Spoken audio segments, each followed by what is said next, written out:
like a little clarity on what does your witnesses mean? Is that people? Is that like just evidence of him in the world? What is your witnesses? The second one, more than the first, okay? So we have a witness to him in the Exodus story. We have a witness to him in the flood account. We have a witness to him. These are all witnesses to him. So it's not specifically talking about people as witnesses like you would have in a court case, all right? Those are people that have roles like prophets. They have a title for them like prophets. Whereas the witnesses, when it talks about your witnesses, these are the fact that we have evidence that witnesses to him. Who he is, what he's done, what he's doing, what he will do. So the second way you described it would be the way I would go with it.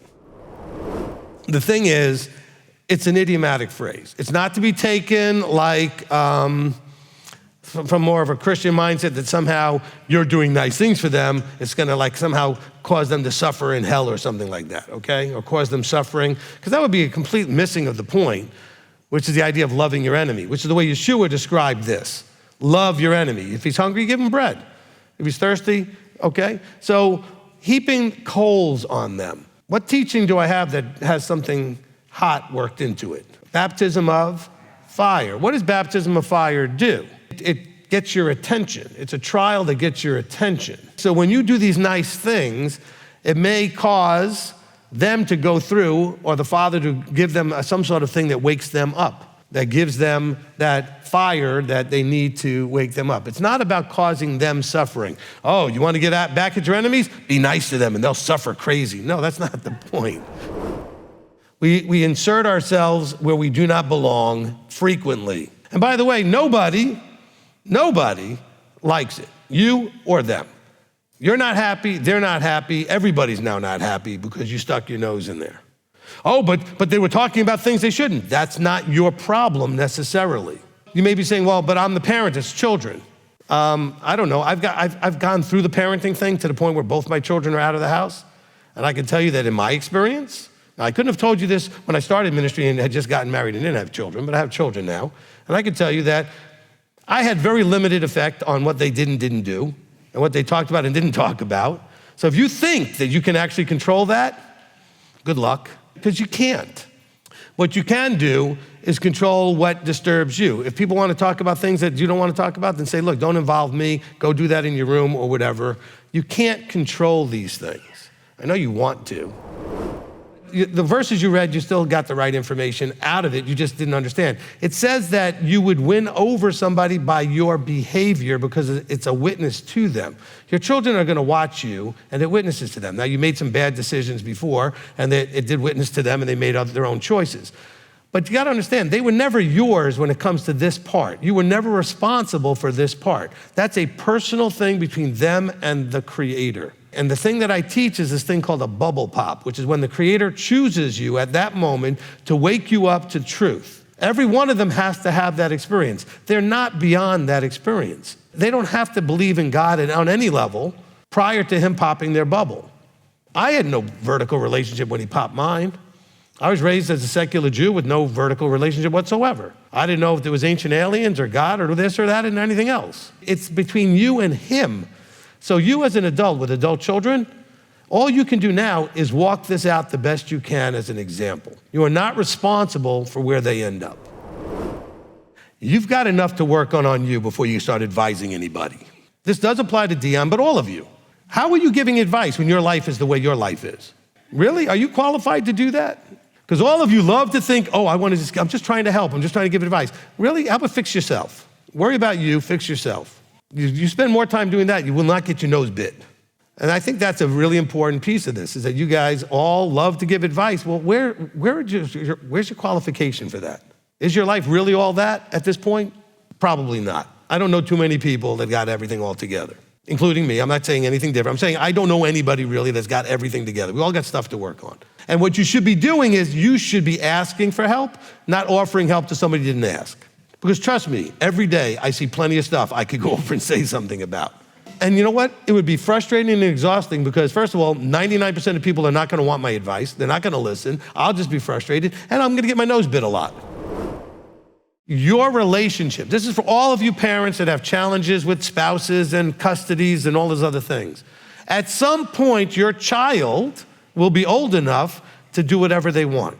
Come see you, not come see you, they'll be able to make their own choice. That's hard to wait that long. It's not like you'll have no relationship. Obviously, you're still talking to them and you still have interaction with them, but not on the level you would want. The problem is, can we accept our current reality as our current reality? It doesn't mean it will always be that way. This is absolutely something that can and will likely change when your son can make his own decisions. But it's gonna suck until then. Can we handle that current reality until then? It is what it is. The hard part for everybody, I don't know if it's harder with autism or not, is can you be okay accepting it is currently, now, what it is? Not the way it's not is what it always will be, it just is what it is now. We have two components going on in our system, okay? Three if you want to count the spiritual side, but the spiritual side is very much affected or allowed to flow or not flow based on what's going on in our minds and in our hearts, okay? So we call that the mental and emotional aspects of us. So what do I talk about? So the mental side is we're thinking beings. We think. Emotional beings, so we respond with emotion to most of what's happening around us. We like it, we don't like it. We feel afraid, we feel safe. These are all emotions, feelings, okay? That's our way of evaluating what we're experiencing. We have thoughts about it, and we have feelings about it. Something happens, you may say to somebody, so what'd you think about that? And you may say, okay, but how'd you feel about that? Problem is most people would answer those questions the same because they don't know the difference between thinking about something and feeling about something. I mean, there are times for really good, strong emotion, joy, to the point where you're crying, you're so happy. You don't want to just be the person who never cracks a smile, never sheds a tear, just like a machine or something, okay? That's not, who wants to be with that? But nobody wants to be with a person who's crying all the time and has their emotions completely out of control all the time. That's hard too, because you're like, oh my gosh, get it under control. Now don't say that to your friends that have the problem. Have an empathy for the fact that they have the problem. Your friends is always over the top of their emotion, like, oh my gosh, get it together already, get a grip. They can't. They need to do the work of developing more strength of mind and balance of emotion. Now, the stronger your mind, the more it will force balance. The better way to fix this, or the easier way to fix this, is to strengthen your mind, so that you are thinking and not just emotionally responding, but you're thinking responding, okay? Because remember, the information that came in was still the information. How did you handle it? I'm sure that some of his meditation was on the laws where he struggled, so that he would make himself more mindful of and aware of and cognizant of those laws that he might have struggled with. But he says that he would meditate on them, and a lot of the Psalm 119 especially talks about how much he then appreciated and valued the law. So it's not just laws necessarily like the laws that we just read last night about Sara'at, the leprosy, but it's not really leprosy thing, right? But to appreciate that there was a law to deal with when this thing would come on people's skin or clothing or whatever, how wonderful that he had a law to deal with that. So we can meditate and should be meditating on the law from the point of view of appreciating that he gave us these things, appreciating that everything he does is for our benefit, and all the laws he gives are for our benefit. And you can meditate and realize, and maybe even meditate and go, let me think about the different laws and see how they benefit me. What did he have in mind that I should benefit from this particular law or that particular law? Because we start taking things for granted. Because some people look at you like, all right, it's a phase you're going through, I'm just gonna wait it out, or I'm gonna push against it and see how much you can be pushed against. But once you make it clear that I'm not changing, this is now who I am and where I'm going, and you walk it consistently, people will tend to start to at least believe that part. Now, as far as warming up to it, what you also should be doing, help the person in your life, your spouse, your family members, whatever, see that this is a blessing, that you're a better person to deal with, you're a better person to live with, you're a better person to be married to, you're a better person in general. Like, this is a blessing for them to have you do this walk.